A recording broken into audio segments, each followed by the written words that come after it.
This is the I Love Success podcast. I'm Peter Jabrukovsky, and I have made a vow to myself to help as many people as possible to achieve their dreams. Let's get started. Hey guys, and welcome back to the I Love Success podcast. I am super excited that you're here with me today, listening, watching. And I think there's a reason why we connected. And I think the main reason is that you want to go somewhere. You're in a place either where you don't fucking like what you do at all, or you're kind of okay with that, with your life right now. And either or, I think that's not a way to live life. We want to, if you can. I mean, there's a lot of things going on in the world, but if you're healthy, if you can watch this and listen to this, there's a big chance that there's a lot of potential in you. And I want to be able to help you go after that, because life is a beautiful experience, and it's easy to be hard on yourself and find reasons why not to do things instead of looking for reasons for to do things. And that's why I bring on amazing guests, and that are actually doing it, on different levels. But for me, it doesn't matter. People that are doing it for a long time, they are gonna see results, and they're gonna, have a great life. Without further ado, I want to introduce you to a really cool guy. His name is Jeremy Ryan Slate, and he just does it. Like, he has a real mission to impact. He meets with some of the best people in the world, just like me, and shares that knowledge. And he's been featured in BuzzFeed, Forbes, Inc., and many other publications. But more than that, he's somebody that is doing the work, and he really wants to make an impact. And that is something that I truly admire. So welcome, Jeremy Ryan Slate, to the I Love Success podcast. Hey man, thank you so much for having me today. I'm really stoked to hang out with you today. I know, like, right now we are on opposite coasts of the country, so this should be fun, man. Yeah. So let's dig right into it. I mean, Yeah. can you just share, like, what I know you want to make an impact, and that you are making an impact, but hmm how did that start? That feeling of wanting to make an impact, because I know a lot of people that do a lot of cool stuff. They also had to go through a lot of shit to get Yeah. there. Well, it's interesting because I feel like, any of those like marketing stories or anything like that we've read, it's always like this person's like, oh, I had this burning desire inside me and I wanted to make this impact. And I don't know, for a lot of us, and especially me, I feel like that really wasn't the case. Yeah. It was honestly that I did what I thought was all the right things. I, have a master's in history. I studied literature, in Europe for a bit. So like I did all those things you're supposed to do, like get a lot of education, go out and get a job.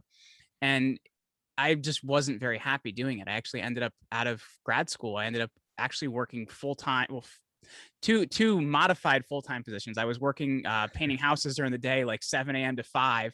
I'd run home and eat something, and then I'd work, closing the gym that night from 7 to 11.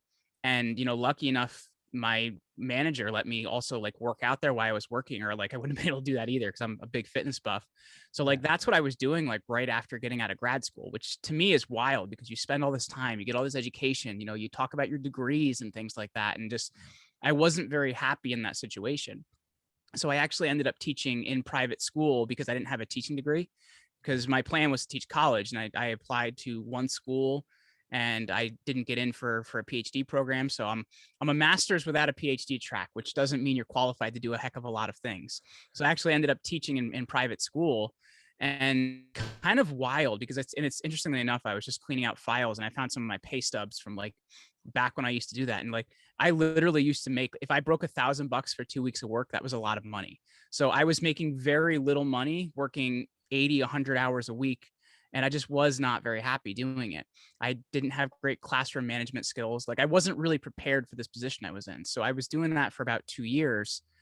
And in 2012, my mom ended up having a really bad stroke. And it was, thank you. It was like very disruptive for my family. And it was honestly jarring. And it made me look at a lot of different things I'm doing in life. And I'm like, okay, I want to do something more. And I feel like for so many people, like they claim they knew what that was, right? Like kind of like what I was talking about in the beginning. They claim they knew what that was right away, or anything like that. Like for me, it was just something more, and I didn't know what it was. So I realized it wasn't what I was doing. So I actually ended up going from there to full time in network marketing. And it's funny enough, like I saw this presentation, I know what it was. So like I'm like, oh, dude, a millionaire next week. This can be great. Didn't work like that. It was a lot of years of really working my ass off for very little money, but it was some of the best training I got. I went from there to selling life insurance, which I was good at, but I hated telling people they were going to die. It just wasn't a great way to get up every day. Yeah. And then my final kind of hurrah was private labeling and selling products on Amazon. But I left the get my product for $1 promo code on my product listing. So I lost every single product I had for less than it cost me to actually buy them. So I was out of business very, very quickly. And I'm kind of like, well, what do you do? So I actually ended up making a really great decision for me. And that was working at a friend's marketing firm, because I learned a lot about how to run a business. I learned a lot about how to manage clients. I also learned how to code websites. I did, HTML and CSS and all that fun stuff. But at the same time, like I still needed an outlet. So that's where the whole idea for the podcast came from. And we did have some early success. We saw 10,000 listens in our first 30 days. And, that built over the years and led to the agency and everything we're doing now. That's awesome. Good for you, man. And I think this is a great show of like, it's usually like most of the time we meet those people like, oh, I knew I wanted to be an athlete and that's the only thing I ever did. But for most people, it's more like, hey, you try, you fail, you try, you don't like it, you try another thing, and then you find something that you really like. So thank you for sharing that. So if you're out there listening, that's pretty normal, right? Yeah, well, it is. And I think most people like, I don't know where this vision comes from, right? But I think society kind of gives us this false vision of that and this false idea of like, you're going to come out of school and there's going to be this job and blah, blah, blah, blah. And I think it's like less than 40% of people that actually end up in their college major, which is wild to me. Yeah. So to me, I think there's something really big missing. And that period of doing all these different jobs and different things for me was more like an apprenticeship or more like a learning experience. But I think too often at 17, 18 years old, you're asking somebody to commit to, getting educated in something for the next 4 to 6 years of their life, maybe more if they're going to medical school. And what if that's not for them, right? Like that wasn't for, I enjoyed my education, but it wasn't for me. And at the same time, people are coming out with a lot of education without the ability to do, right? Like they have all this like knowledge, but no doingness. So I think there's a lot to be said for kind of just going at it, man, and finding what works for you. Yeah, and I think I'm from Sweden, and a lot of people after high school, I like that. I'm originally an immigrant here, and my parents immigrated to Sweden, and our culture is like, hey, you go to university right after high school. But I saw all these Swedish people like they're after high school, they're traveling to Australia, working, enjoying life, and exploring what they really want to do. And I think that is great, because even if you don't figure shit out, which a lot of people don't, they don't come out smarter, but right. At least they had a lot of fun, and you learn new things, and you see the world, and you get to connect with other people. Well, then I think some of my greatest learning experiences are some of the places I've been, you know what I mean? Because I think too often, like, even in school, right? Like, we learn about history and the world and everything else from our own viewpoint. We don't experience it. And I think so many times, like when you understand people to the level of being in their culture, you communicate differently, you have more reality with what they've experienced. So I think it's a richer life when you have experience in it, and you're not missing that. Yeah. And as far as, communication, I know there's a lot of people out there, they want to start a podcast.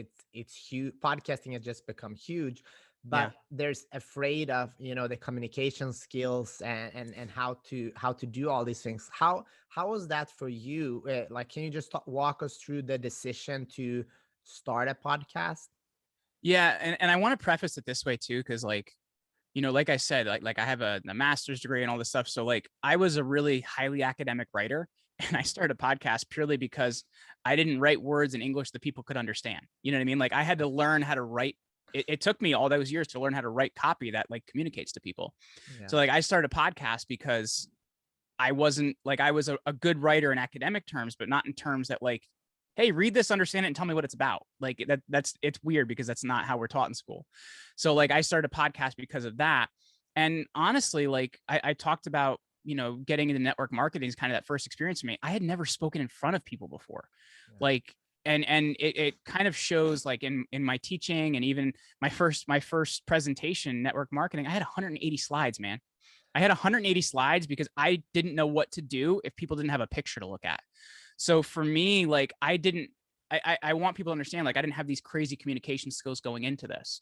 They were built by doing it and just kind of getting that first step. So I started my podcast is really audio only, which means a lot of my interviews were over Skype. We didn't have like, you and I are talking on really great microphones now. Like my mic was whatever I could get and was cheapest and I could afford at that time. So it was just something. So like I didn't have a huge overhead budget. I didn't have a lot of skills.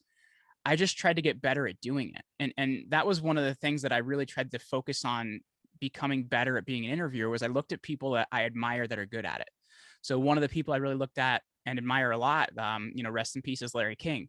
So I learned a lot about how he interviews and how he asks questions. And I really kept working on becoming a better interviewer. And here's the thing I found about that. Becoming a better interviewer and being more comfortable in that position made me a better speaker because I was then comfortable with that. And I'll be honest with you, like we only started doing video in the last year, and that's 6 years in. So for me, it started with audio, started with just having enough skills to be able to hold a conversation and continue working to get better at that. And then we started doing more video and stuff like that, but that it wasn't initially where it was. So I think if you have an idea and it's different than others out there and you can work on figuring out how to communicate it, and you're going to be in it for the long haul, you will be successful at this. But I think too many people start this with the idea, if we're going to build this thing, it's going to be huge month 1. Month 2, we're going to get all this advertising money.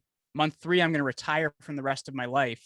And, we're just going to, it's going to be bonanza. It's going to be like, we're on boats, throwing back martinis and stuff like that. And it's not life. You need to commit to really learning those hard skills, working at it, and realizing like for the first year, you may be talking to 5 people, but if you stick it out, and if you get in front of people, that's a really big, growth moment. Yeah. And do you think your fitness background and loving like working hard helped you have that kind of mindset that you're in this for the long haul? Well, no, absolutely, because that's a lot of what's formed my mindset. I was a wrestler in school and a competitive powerlifter for a number of years. So like mindset has always been a strength for me, right? Like I'm willing to work harder than other people. I'm willing to put in more time than other people.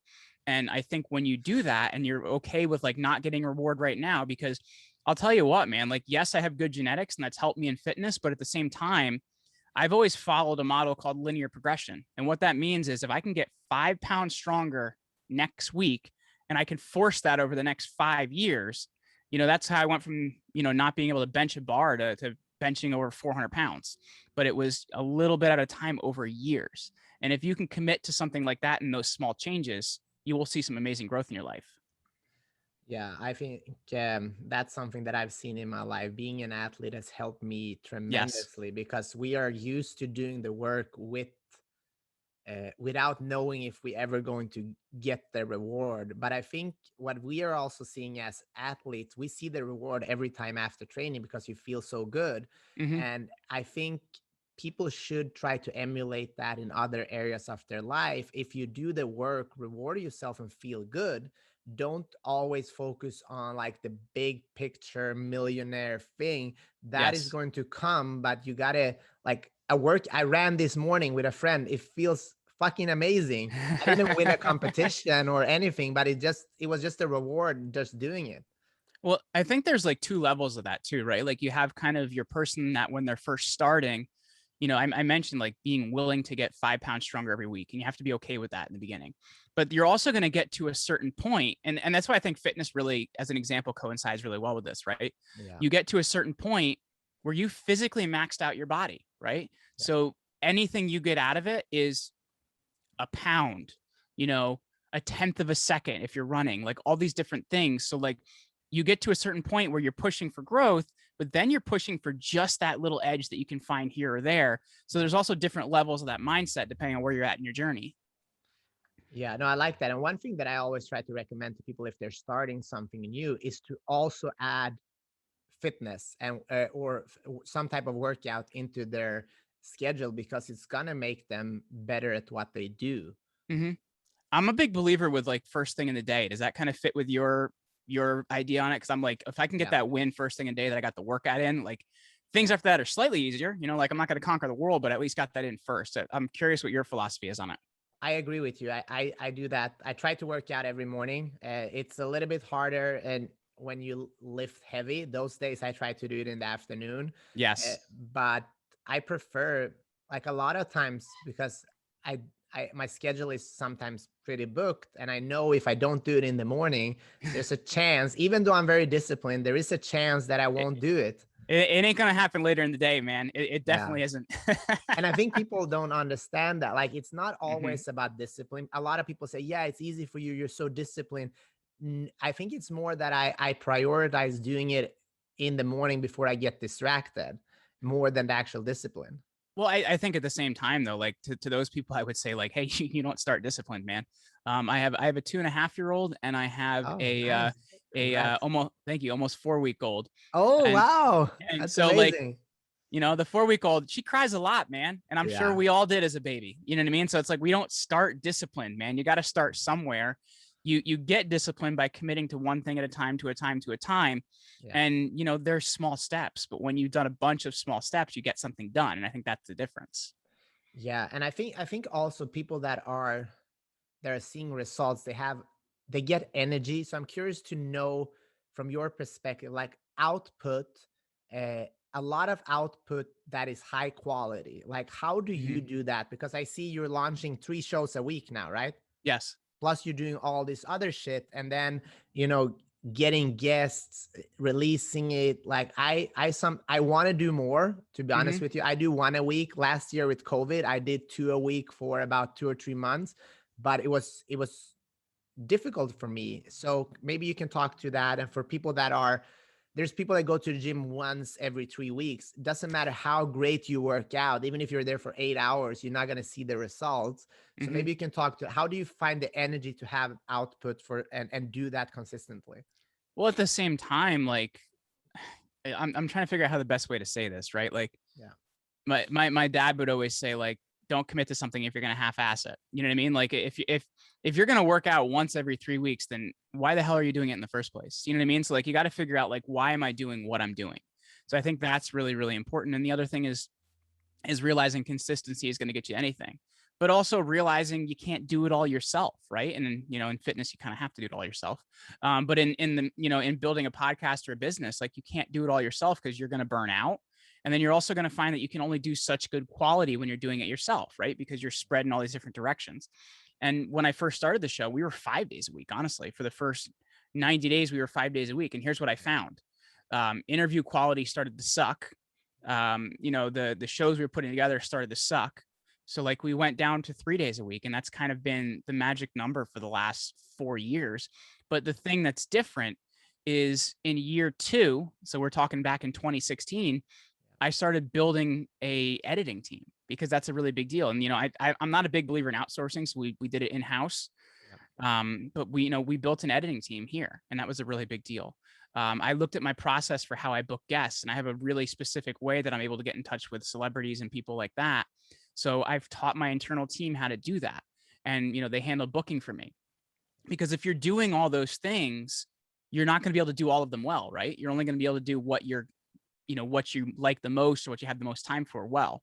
So if I can concentrate on just doing the interview, and I'll be honest with you, like, when I post on social media, I still write the copy because I love to write copy. But those are the two things I'm really doing. The video editing is done by the team. The images are done by the team. If I'm going on a show, that's booked by the team. If we're booking guests, it's done by the team. So it's really about building a team around what you're doing, so that you can do the best job at it. Like, if you're trying to do everything and be, everything for everyone, you're not going to do a great job, and you're also not going to be very happy. Yeah, no, I agree with you. And looking at that, you've been able to, connect with some amazing people during this show.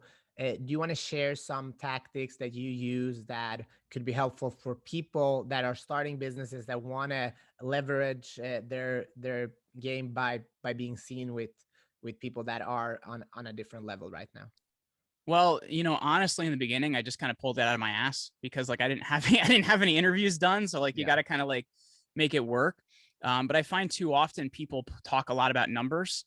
Yeah. And if you make it about numbers and you don't have numbers, it's going to be really hard to convince somebody to come on your show. Yeah. And at the same time, you don't know what their perception of numbers is. You're thinking in thousands, they're thinking in millions. So if you come with thousands and they want millions, like, it's not going to work. So I tend to not really talk about numbers, unless, like, we were mentioned in blah, blah, blah article and we were ranked number blank show. Like, okay, that's interesting. But like, I tend to not talk about numbers. We tend to talk a lot about the purpose of why we're doing what we're doing and how it's special to that purpose, that person. So I think that's really, really important. And it's also important to get in touch with the particular person you want to speak to if possible, because there's kind of like a hierarchy. If you can talk to the person you want to interview, that's the best. Their assistant is kind of the next out from that. Their PR person is next out from that. That's about all you're going to have success with. You're not going to have success with their business manager, or you're never going to have success with their speaker booker, because that's the person that gets paid to book speaking gigs. And you're probably never going to have success with the person that says, oh, can I come on your show? I know XYZ and maybe I'll introduce you to them. That's never going to happen. They're not going to introduce you because they probably don't know them. But that has happened to me before. And I've learned about that.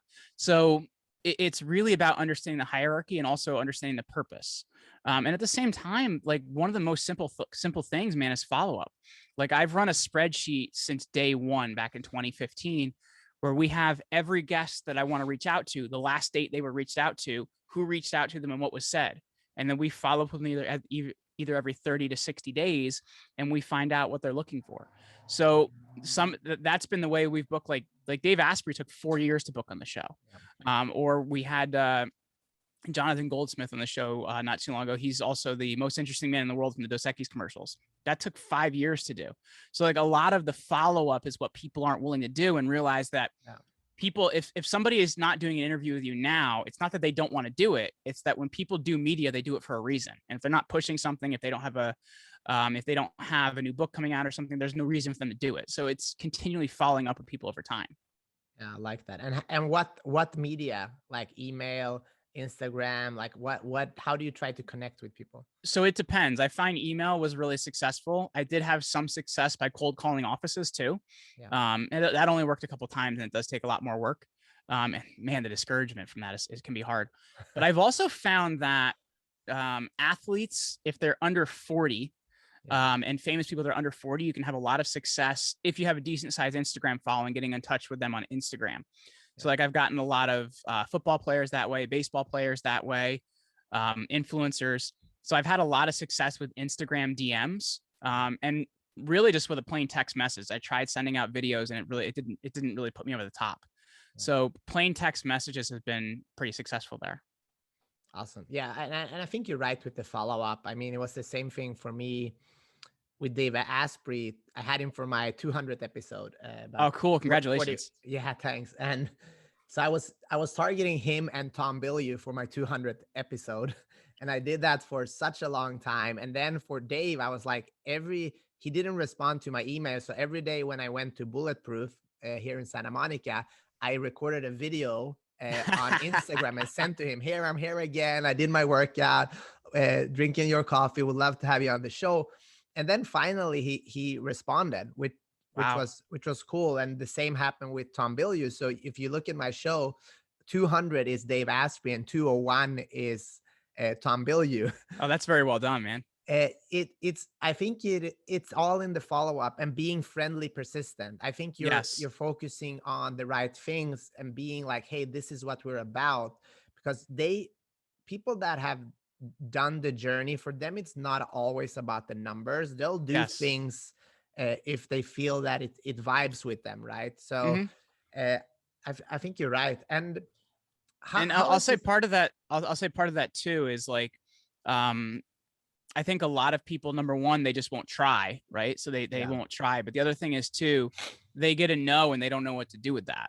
You know what I mean? Like, so like, I don't look at it as a no. Like when somebody says no, I said, hey, that's totally fine. When are you scheduling? Or I had Robin Sharma was on the show many years ago, and his team said, hey, we're not scheduling interviews for the next 6 months. I'm like, great. What date's open 6 months from now? That is actually how we got it done. So you have to be willing to take a look at that no and say, what can I do with that? And how can I get past that? In, like you said, in the nicest way possible. Because I think too many people come at it aggressively, and that's not good for anybody. Yeah. And what have you learned from talking to all these people, man? For me, I feel like every time I meet someone like you, it's like I download something new in my brain that makes my life just a little bit better and makes me Yeah. question things. What has been your biggest, change in your life since you started the show? You know, it's been really how I look at success, right? And it's interestingly enough, because that is what we talk about in the show. Yeah. But it's really how I look at success. I think too many times it's like we were talking about in the beginning, we're sold this idea of you go to school, you get a job, you get recognized, you get to the next level, you end up in upper management, blah, blah, blah, blah. Yeah. And you realize that success isn't like that. It's built by a lot of adversity, and it's built by a lot of hard work. And that was the thing that's really stood out to me, is how much some of these people have been through and they don't quit. Are you familiar with Anthony Trucks by any chance? And no. Okay, Anthony Trucks, he's an incredible person. He's a keynote speaker, best-selling author, and he had this dream to play in the NFL. And his first year in the NFL, he had a horrible shoulder injury, never played again. Like it was going to be this thing that he lost his dream. His marriage fell apart. He had all these different horrible things happen to him. And he looked at each one of those things and said, how can I grow from this moment? How can I become the person I'm meant to be from this moment? And I think that is what, and interestingly enough, he got back together with his wife, they figured things out, he started having all the success and helping other people. So I think a lot of times it's realizing how we become the person we need to become through the adversity we experience. And I think that is the biggest learning point I've had from all the people I've spoken to, because I think especially in online marketing, right? We're sold this idea of buy this course, get this product, get this coaching program, and it's all going to be okay. And I'll be honest with you, like life isn't like that. It's bumps, it's bruises, it's hard work, and it's going to take time before you get reward. Yeah.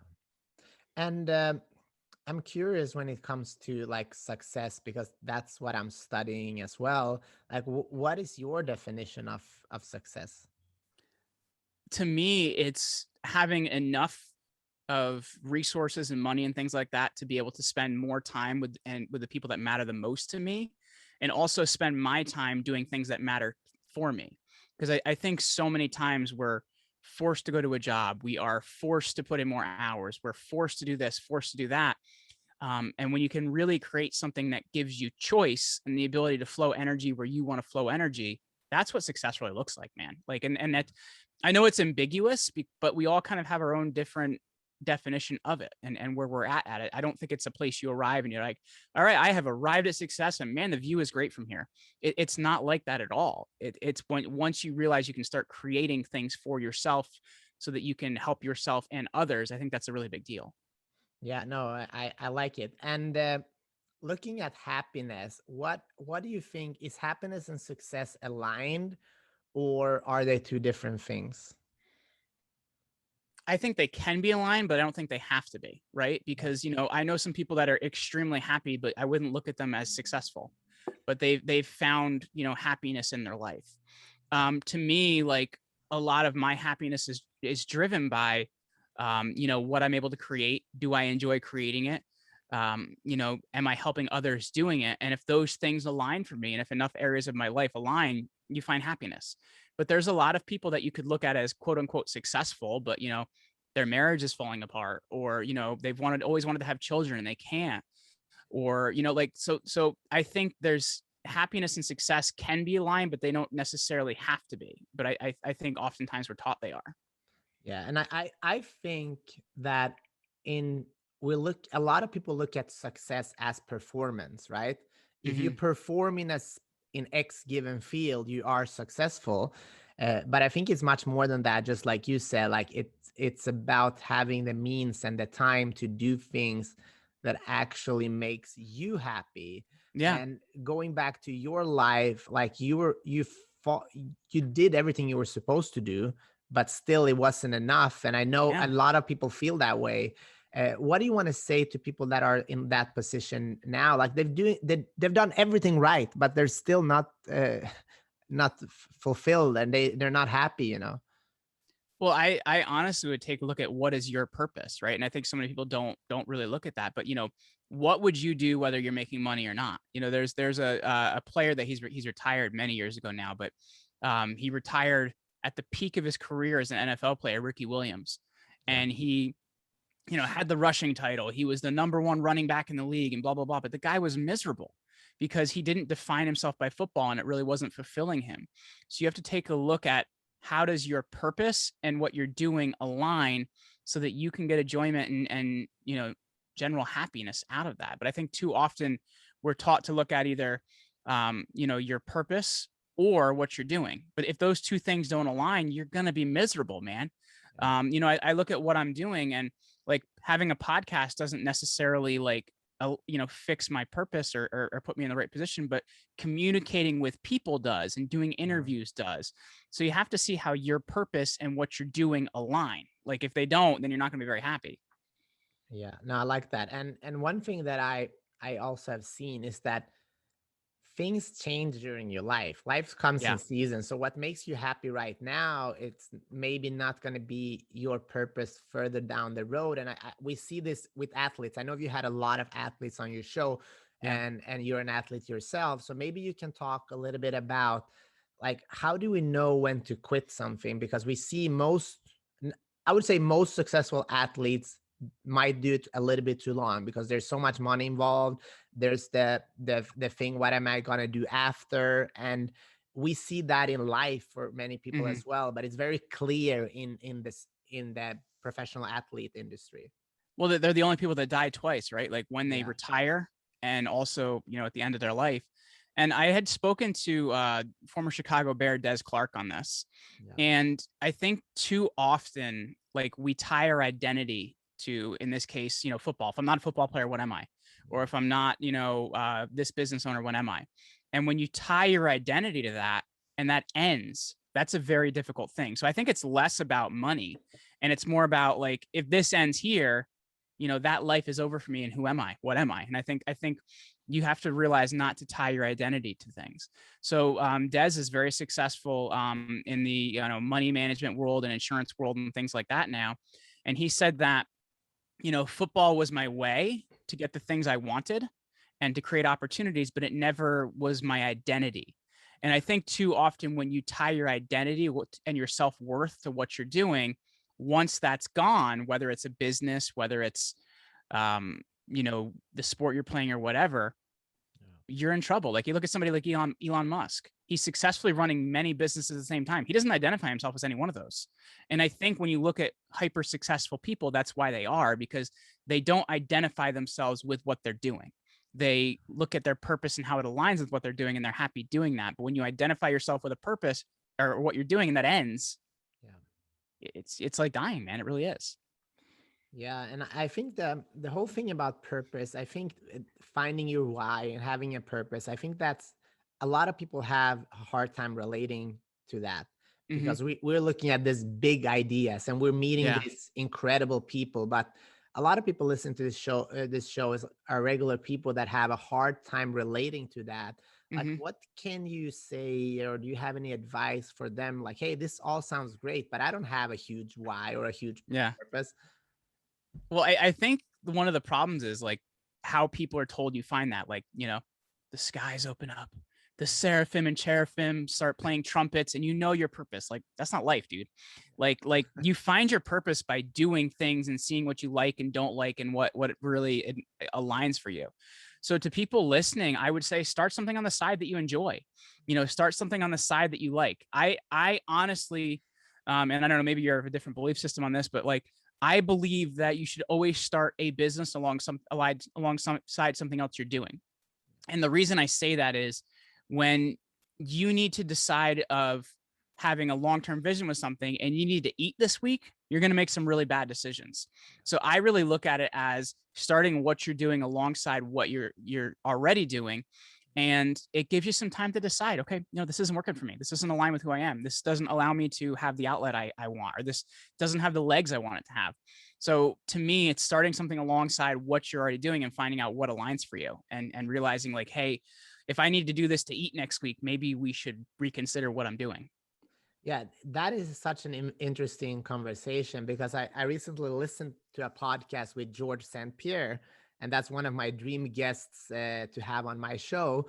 That dude Uh, is a badass. he's a real badass, and the conversation was that he didn't stop school before he had a title fight.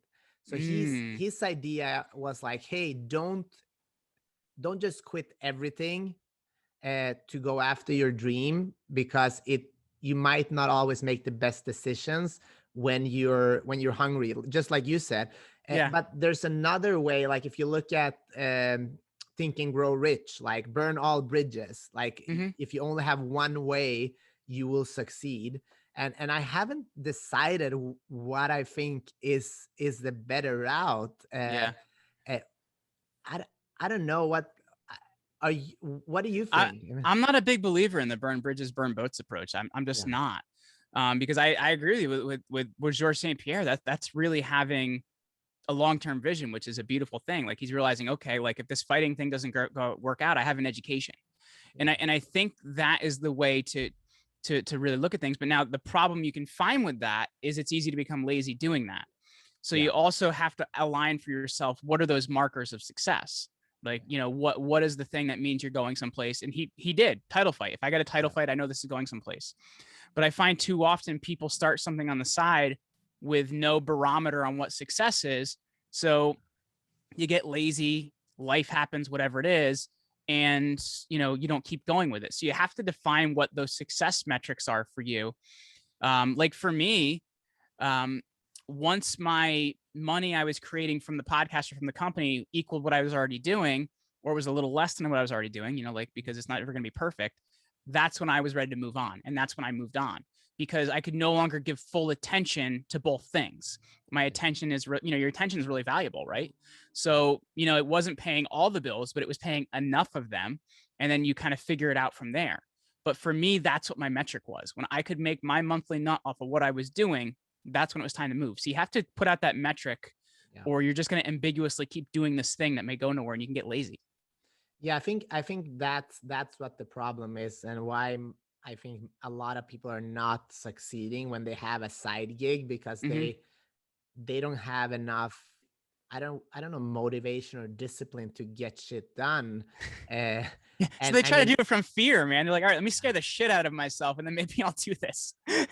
yeah, I mean, and it works for some people, but I mean, it's so sad. Like we're looking at these role models that have done it, and there's so few. Like if Yes. like it's sad. I've been an athlete. I know, like in a room with hundreds of karate athletes, I know like 70 of them are really really good. Maybe Mm-hmm. 30 of them have the potential to be a champion, but there's only going to be one or two or three that actually becomes a champion. So the other 22, 27 people that have done everything, if they don't have an education or something else, they're going to be miserable. And we don't see that as well, because we look at that guy or girl who Yes. actually won. So I think, I mean, Well, it's hard. well, and also at the same time, like, you look at, like, I'm thinking of Olympians, and I remember this is, I don't know if this dates me at all, but Anton Apollo Ono, who was a speed skater back in the Yeah, day. And he was part of a campaign for Home Depot, where Home Depot was promoting, like, Olympians work here. yeah, Now, when you take a look at that, you're like, wait, Olympians work at Home Depot? yeah, Because we don't have this concept around that, because, like, they have to make money so that they can practice and work and do whatever and compete. For them, you have to worry about amateur rules and everything else, and that defines how you can take money and things like that. They don't make their endorsement deals till the Olympics are over, right? Or till those opportunities come after that, if they even do. So yeah, you have to look at, like, how do I fund what I'm doing? And at that point in time, Home Depot was running a campaign because they had a lot of Olympians working there. yeah. That's so funny. And I mean, it's the truth, and we don't always see that. Mm-hmm. uh, but I'm curious, when it comes to regular people out there they want to do something extraordinary in their life. They Yeah. want to be able to connect with people just like you're doing, but they're just scared. Like, what do you want to say to them? Honestly, it's like, what's the worst that could happen, right? If you're starting something alongside what you're already doing, if it doesn't work, it doesn't work. You know what I mean? Like, my current podcast is not my first one. My first one was called Rock Your Life. The only person listening was my mom. So, like, it wasn't very good. I failed. It is what it is, but it was a learning experience, and it taught me everything I need to know what I'm doing. But you have to look at what's the worst that can happen to you. And that's been the interesting part about building a business with my wife is, sometimes you go through some adversity, some things happen. We always look at each other when we're done. We go, but did you die? No, we're still here. So like, I always look at it from that viewpoint of like, okay, am I going to die from doing this? If I'm not, what's the worst that could happen? And I think that's the viewpoint you really have to have on it. Yeah. And I think a lot of people are looking at like, hey, I would like to start a podcast, but I want to make money. And that's the first thing that they're looking at. So Don't let's start. just talk about that. Yeah. How have you been able to make money, and how long did it take for you? And like what numbers are we talking about? Just so people can get an understanding. Yeah. So like I said, we had 10,000 listens in our first 30 days, but now here's the thing you have to look at, right? In the podcast world, the advertising is done by number of dollars per thousand downloads. So, and that's per episode. So 10,000 over at that point in time, we had like, I think 25 episodes. So they weren't doing that much per episode, which means nobody was going to pay me advertising money. Yeah. So what I did out of the gate is I developed, basically what was called a set rate. It's kind of like your fixed rate if you're going out to dinner, right? Like you get all these different things and you pay one price. So I would tell people, okay, it's $50 for an advertising spot for an open roll, more for a mid roll. And that was what I agreed to. And that allowed me to get some early money in to kind of grow the show and bring in traffic and do things like that. But that took 6 months. Yeah. And for most people, it could take 6 months to a year if it happens, right? Like I think too many times people are driven by this internet marketing model of big numbers. I'm Joe Rogan, here's my advertising money. Like, it's not like that at all. You have to be willing to commit to this, work at it. And for a lot of people, it's going to be saying, okay, so what is the dollar amount I can get someone to agree to for an advertising spot on the show if I'm going to do that? I'll tell you what, the way I found it to work better is using a podcast as a high-level networking vehicle to connect with people and also promote what you're already doing. Like promote your business, your other projects you're doing. That's where I found it to be most successful. Less than 1% of people are ever going to live off of advertising, but we did that early on to be able to fund some things. And as it grows, we've done some, better advertising deals and stuff like that, but that took years. So, really for me, it was realizing how can this help me connect with people at a high level networking, and how can it help my business to grow? I like that. And how did you choose companies to work with and pitch and things like that? So some of them were inbounds, and you would take a look at that and you say, does this align with what I like? The other thing is like, I looked at all the products in my life that I like, because especially like on a podcast, like you don't want to promote things you're not already using because it's not genuine. Yeah. So I looked at all the products I like, I made a list and I approached them and I said, hey, I love your product. I would love to promote it on the show. That's how we've worked with Audible for so many years and things like that. I promote things that I like and I enjoy and I already use in my life and they're easy for me to promote with other people. If you don't, you're just a shill, man. It's just not worth it. Yeah. No, I like that. And I think what you're talking about, like using a podcast to create a connection. I mean, I'm so happy that I've been able to connect with so many credible people and they have become my friends, which is pretty awesome. Excuse me. It is like so many people I'm friends with now. I didn't know before I started a podcast. When you and I got started here, we talked about a mutual friend we have, Jared Kleiner, that I met through the podcast. Like I wouldn't know a lot of people that I know now had it not been for what I'm doing.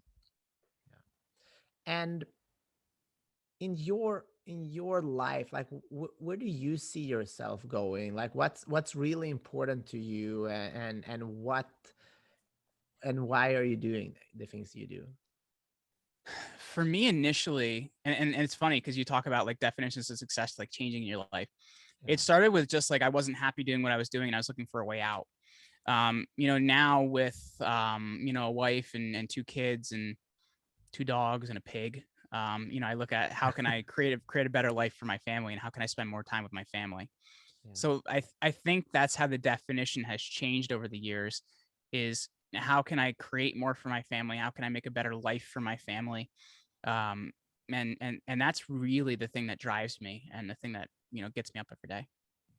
Awesome. And I'm also curious about, when you made those shifts in your life, you had a master's, you did all these great things, and now you're shifting perspective. Like, what did your parents say and your friends, and how did you deal with that? Initially, they thought I was crazy. Up until like 3 years ago, my dad was still asking me if I need money. I'm like, Dad, I make money. I don't know what to tell you. Like, it's like, oh, you're on that internet thing. No, Dad, I make money. Like, trust me. So like they weren't very accepting of it early on, especially, I spent a lot of time getting educated. Yeah. And I found too, and I don't know if you've seen this in your life, like when I started my first business, I didn't know a hell of a lot of what I was doing. So I tended to turn off a lot of people around me because I was very aggressive about it. So it pushed away a lot of my friends early on. Yeah. And it's taken a few years for them to come back around because I've realized where I was wrong. So it's been interesting. My parents early on were scared. Now they're super supportive and excited for what we're doing because they kind of see the fruits of it. I pushed people away early on, and I had to kind of get good with, myself and my own responsibility level in that to be able to have those relationships again. And was that because you did you get angry if they were questioning you, or? Oh, 100%, Yeah. 100%. Because from the outside, I looked insane. You know what I mean? Like I not like I was making tons of money, but like I had a job, I had a career, I had these different things I was doing. I'm like, all right, I quit. Yeah. So like it was wild. People were like, is there something wrong with you? Yeah. So you tend to a lot of times do whatever you can to make yourself more right. And in this situation, I tried to make myself more right, which made people not want to be around me. And that kind of can happen until you realize your own responsibility level in that. And, those relationships are, back and they're better. Yeah. No, I like that. And I see that. I mean, there is a film called I think it's called The Peaceful Warrior. I don't know if you've seen it. It's No, about I've a never seen it. it's a really good movie. It's a book as well about this guy Dan Millman, a gymnast in Berkeley, and he gets this mentor called Socrates, that he sees that person. I don't know if he's real or not, but and he asks him like, what if you don't go to the Olympics? Mm-hmm. He gets so upset, like, what do you mean I'm gonna go, I'm gonna win, and I've realized that, like, that was something that happened in my life as well, as an athlete in the beginning, before I was more open to what life could actually give. I decided what was going to happen, uh, which can take you only so far, but it also closes you off to what life can actually give you. So can you do you relate to that? Yeah, and it's funny because I feel like that's something I've always had in the gym. Like I've always been able, and it's because I can relate to that with you talking about yourself as an athlete, right? Yeah. Because especially like if you look at the different levels, and you probably saw this in your martial arts, like you look at the different levels, like you were probably the one that didn't have to practice a lot, like because you had a lot of this natural ability and things like that. And so you've never really had to question it. But you get to a certain point and you have to realize, like, what if this doesn't work out? What am I going to do? And sometimes you have to be able to take a look at that, but it's hard, man. Yeah. It's really, really hard. And we take our own uncertainty and our own upset and we try to cover it up. And that is where that anger and that frustration, that things like that come from, because we don't want to look at it ourselves. Yeah. So, we're trying to protect ourselves from it. And I think that's where it comes from. Yeah, I think it's insecurity. Like, and for Mm-hmm. me, like, I was the guy who wasn't talented. I had to do a lot of work, but I totally pegged that wrong then. Yeah. But that's a different combo. I thought you were just like Enter the Dragon, man, and it was just happening. I wish, man. I wish I was chubby. I was fat. I was bullied, but that was my driving force. But anyway, what I've seen, and I'm curious about your perspective, because I've studied a lot of the best of the best. And usually when you see the people that are really at the top, there's no need for them to be angry if people say something like you're not going to win or like you suck. But if you look at the people that are a little bit further down that wants to become number one, they are sometimes trying to, they're a little bit insecure. So they're like barking more. They're like, hey, I'm doing this. And they're not really they're compensating. The best. Yeah, they're compensating. They're compensating. Like if you look at a guy like, I don't know if you follow football, but if you look at a guy like Tom Brady, right? Yeah. Tom Brady, dream interview for me if I could ever get it. So shout out to you, Tom Brady, if you're somewhere out there. But like you look at a lot of what he's done, 4 years at Michigan, he had to fight to even be the starting quarterback. He gets drafted at number 199. He, third string quarterback. His second year, Drew Bledsoe goes down and he's finally the starter and he never relinquishes it. 7 Super Bowls later, he's one of the greatest quarterbacks to ever play. But he had these things that continually kept that chip on his shoulder and kept him competing and kept him working. Yeah. And I think too many times, like if you don't have to do that, you can get, like had he been a first overall pick, you may not have done that, right? Because Yeah. at that point in time, like maybe you've had it easier, maybe you've had it, lucky your whole life. And I think when you work, number one, you appreciate it more, and number two, you know what it actually takes, right? Like you'll watch the hours of film, you'll take the, if you're playing basketball, you'll take the thousands of shots that it takes to be able to make one with your eyes closed. Yeah. So I think that is the difference to somebody at that level, is they have that edge because they know that they can't let up because they're not the most talented player on the field. Yeah, I mean, I think that is crucial, and it's so. My father is my coach and my sensei, and like I've seen so many talented kids come in, but it's very rare. Like I love when I see people that are talented and doing the hard work. Mm-hmm. And I think that's sometimes rare. But when we see those people that have both, they excel and become extraordinary. Yes.